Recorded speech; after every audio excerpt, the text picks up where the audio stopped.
அஸ்ஸலாமு அலைக்கும் வரஹ்மத்துல்லாஹி வபரகாத்துஹு. நபிகள் நாயகம் ஸல்லல்லாஹு அலைஹி வஸல்லம் அவர்களுடைய காலகட்டத்தில் சில உணவுகள் அவர்கள் இது மருத்துவ குணம் உள்ள உணவாக சஹாபாக்களுக்கு மத்தியிலே சொன்னார்கள்.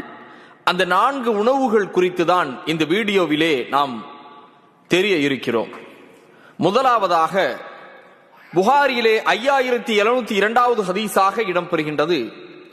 உங்கள் மருந்துகளில் ஏதேனும் ஒன்றில் நன்மை ஏதும் இருக்குமானால் தேன் அருந்துங்கள் என்று நபிகள் நாயகம் ஸல்லல்லாஹு அலைஹி வஸல்லம் அவர்கள் சொல்லுகின்றார்கள். மேலும் புகாரியிலே 5445வது ஹதீஸாக இடம்பெறுகின்றது.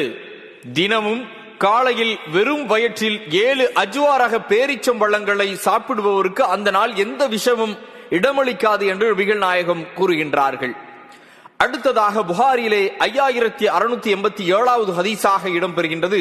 நபிகள் நாயகம் ஸல்லல்லாஹு அலைஹி வஸல்லம் அவர்கள் கருஞ்சீரகம் எல்லா நோய்களுக்கும் நிவாரணமாகும், சாமை தவிர என்று கூறியதை கேட்டிருந்த நபித்தோழர்கள் சாம் என்றால் என்ன என்று கேட்டார்கள். மரணம் என்று நபிகள் நாயகம் பதில் தந்தார்கள். ஆகவே மரணத்தை தவிர மற்ற எல்லா நோய்களுக்கும் இந்த கருஞ்சீரகத்திலே மருந்து இருக்கின்றது. 4வதாக இது உணவாக இல்லாவிட்டாலும் இது ஒரு சிகிச்சையாக நபிகள் நாயகம் ஸல்லல்லாஹு அலைஹி வஸல்லம் அவர்கள் செய்திருக்கின்றார்கள். புகாரியிலே 5702வது ஹதீஸாக குருதி உறிஞ்சி எடுப்பது, அதாவது ஹிஜாமா செய்து கொள்ளுவதும் மரணத்தை தவிர மற்ற நோய்களுக்கும் நிவாரணம் இருப்பதாக நபிகள் நாயகம் கூறுகின்றார்கள். இந்த சிகிச்சையை நபி ஸல்லல்லாஹு அலைஹி வஸல்லம் அவர்களும் செய்திருக்கின்றார்கள் என்பதும் வேறு வேறு ஹதீசுகளிலே இந்த பதிவு செய்யப்பட்டிருக்கிறது.